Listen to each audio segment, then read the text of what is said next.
मैंने योगी जी से भी ये सवाल पूछा था कि सबका साथ सबका विकास बात करने वाली पार्टी मोदी जी का ये नारा है, आपका नारा है, योगी जी का नारा है।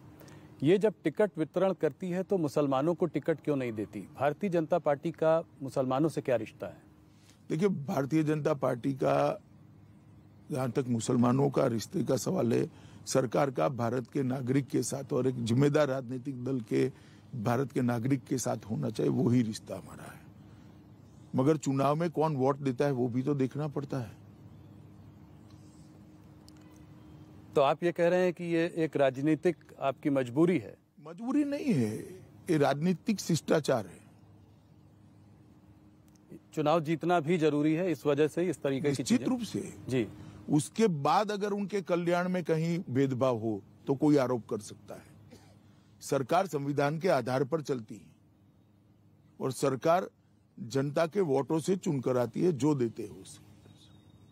तो राजनीतिक प्रतिनिधित्व तो इसके साथ ही जुड़ा हुआ है।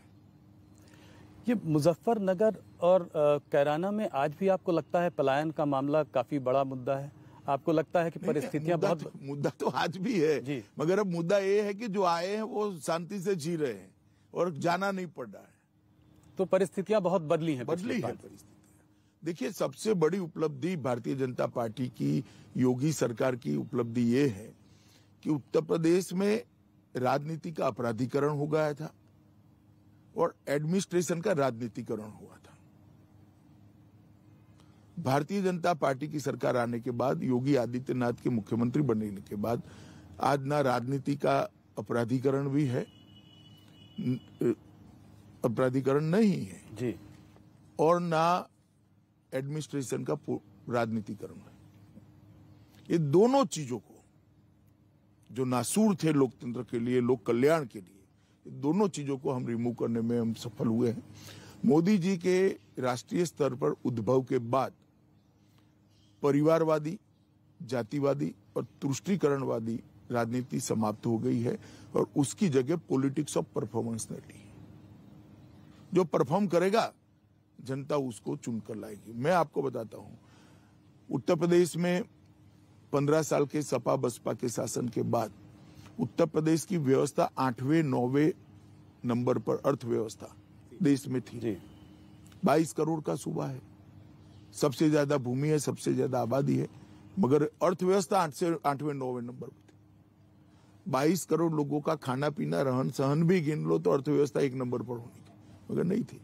5 ही साल में 8वें 9वें स्थान पर से हम इसको देश की दूसरे नंबर की बड़ी अर्थव्यवस्था बनाए। मुझे विश्वास है 2 साल के अंदर ही फिर से भारतीय जनता पार्टी की सरकार बनने के बाद इसको हम 1 नंबर पर ले जाएंगे। ये बहुत बड़ी उपलब्धि है। प्रदेश का जीडीपी 10,90,000 करोड़ था, आज प्रदेश का जीडीपी 21,31,000 करोड़। एक 5 साल के कालखंड में हमने उसको 2 गुना करा है। ईज ऑफ डूइंग बिजनेस में 14वें स्थान पर थे, आज दूसरे स्थान पर है। बेरोजगारी की दर 17.3% थी, आज 4.1% है और लगभग 1,61,00,000 नौकरियों के, रोजगार के नए मौके जनरेट हुए। ये बहुत बड़ी उपलब्धि है भाई। नहीं, आपने ये आंकड़े बताए तो अखिलेश जी कहते हैं कि भारतीय जनता पार्टी मुद्दों से भटक रही है, बात करती है तुष्टीकरण की, जबकि बात करनी चाहिए महंगाई और बेरोजगारी। देख ही लेंगे इंटरव्यू, अखिलेश जी आंकड़ों के आधार पर इसका जवाब दे जी कि हम मुद्दों से भटके हैं या वो भटके हैं। महंगाई का मामला भी वो उठाते हैं। महंगाई का मामला, देखिए, कोविड के पास जो परिस्थिति हुई है, इसमें विश्व भर के अंदर महंगाई है, कुछ मात्रा में यहाँ पर भी है, परंतु मोदी जी ने इसको बहुत नियंत्रित करने में सफलता प्राप्त करी और एक टेम्पररी फेज है। मोदी सरकार के 7.5 साल का कालखंड देख लीजिए, 6 साल तक महंगाई को हमने नियंत्रित कर रखा है। कोविड के आने के बाद वैश्विक स्थिति जो हुई है विश्व के बाजारों की, आज कोई भी चीज विश्व से आती है वो इतनी महंगी होकर आती है, इसका रिफ्लेक्शन यहां पड़ता ही है, परंतु ये टेम्पररी फेज है। एक और मुद्दा जो इस चुनाव में कर्नाटका से होते हुए हमारे पास आ गया है वो है हिजाब का मुद्दा।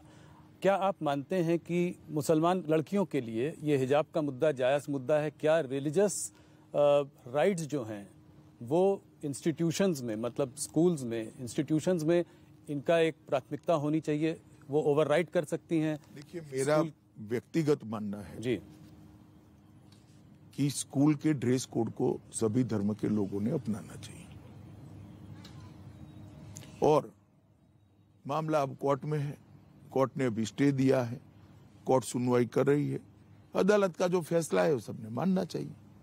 देश को अल्टीमेटली संविधान के आधार पर चलाना चाहते हैं या विम्स के आधार पर चलाना, वो तय करना पड़ेगा। मेरी व्यक्तिगत मान्यता तब तक ही रहती है जब अदालत फैसला नहीं करती। एक बार अदालत फैसला करती है तो फिर मुझे भी इसको स्वीकार करना चाहिए, सबने इसको स्वीकार। परंतु मैं व्यक्तिगत रूप से मानता हूं कि स्कूल के ड्रेस कोड और स्कूल के यूनिफॉर्म के हिसाब से ही सभी बच्चों ने वहां उसको धर्म से ऊपर रखना चाहिए। मगर एक चीज और है कि आपको क्या इसमें कोई साजिश दिखाई देती है? कैंपस फ्रंट ऑफ इंडिया के लोग इस पे सक्रिय हैं, कोई ढेर सारे लोग सक्रिय हैं, मगर मैं इतना बताता हूं जी कि इनकी मंशा सफल नहीं होगी।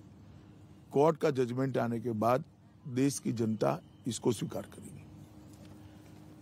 थोड़ी सी बात यूपी की राजनीति की और करना चाहूंगा। आपने जब शुरुआत की कैंपेन में यूपी के पहले 3 चरणों के पहले जब आप मैदान में आए तो आपने जयंत चौधरी की तरफ जो है बहुत डोरे डाले, दाने डाले और कहा कि वो आदमी तो अच्छे हैं मगर गलत पार्टी में है, गलत गठबंधन में है। क्या आज भी आप ये बात कहेंगे?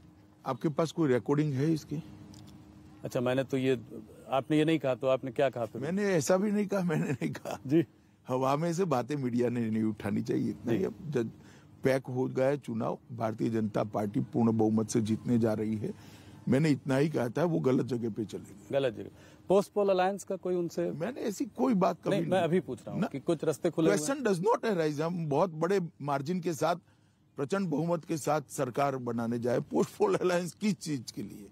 हमारा प्री पोल अलायंस है 2 पार्टियों के साथ जी, और हमारी परंपरा है कि हम बहुमत स्वतंत्र रूप से भी पाते हैं तो एनडीए के साथ ही हमारी सरकार में होते हैं और हमें किसी की जरूरत ही नहीं पड़ने वाली। हम पूर्ण बहुमत के साथ, प्रचंड बहुमत के साथ जीतने वाले हैं। कुछ लोग जो आपको छोड़कर गए, 3 मंत्री और कुछ एमएलए, उन लोगों ने इस चुनाव को दूसरा कलर देने की कोशिश की। उन्होंने कहा ये चुनाव 80-20 नहीं 85% वर्सेस 15% का है, बैकवर्ड वर्सेस फॉरवर्ड। ये चुनाव में 100% मतदाताओं का महत्व है जी, परंतु मैं मानता हूं कि जो छवि बनाई जा रही थी कि पिछड़ा समाज में बिखराव है, मैं 3 चरण में घूमकर आ रहा हूं। मैं बताता हूं, मोदी जी की गरीब कल्याण योजनाओं ने ये चुनाव का पूरा चित्र बदल दिया है।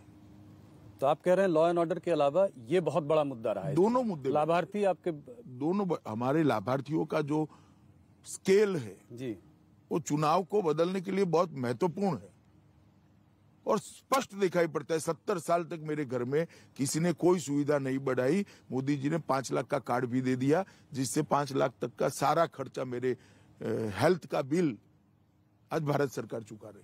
ये बहुत बड़ी बात है भाई। तो आप कह रहे हैं कि चुनाव धर्म और जात से ऊपर उठ सकता है इस बार? उठा हुआ ही है। तो फिर धर्म और जात की इतनी बात क्यों हो रही है? हर भाषण में धर्म और हर बात। एक ट्रेडिशन पड़ी थी कांग्रेस के जमाने से, सपा बसपा ने उसको और गहराया, कुछ बार सफल भी हुए थे पास्ट में जी। मगर अब मुझे लगता है धीरे धीरे ये कम होता जा रहा है।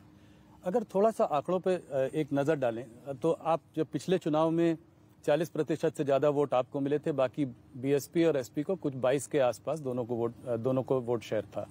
अगर इस बार अगर आप देखें तो मुसलमान का ऐसा लगता है कि बाइपोलर कॉन्टेस्ट है, 2 ही मतलब मुसलमान कंसोलिडेट होगा समाजवादी पार्टी के साथ, साथ में उनके संग यादव भी हैं, कुछ और जातियां भी जुड़ रही हैं, जैसे राजभर हो गए, जाट भी शायद थोड़ा बहुत इधर उधर छिटक सकते हैं।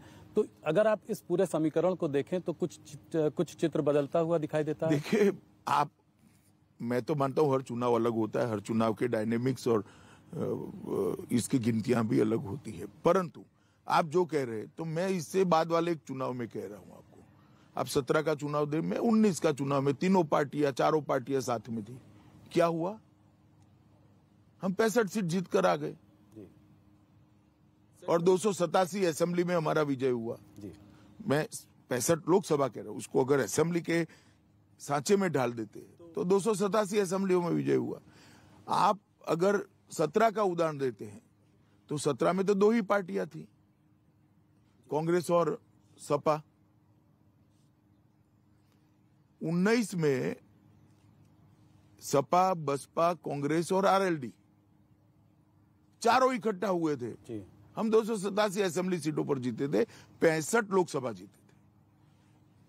पॉलिटिक्स ऐसे नहीं चलती, 1+1 2 नहीं होता, कई बार 11 भी हो जाता है। जी।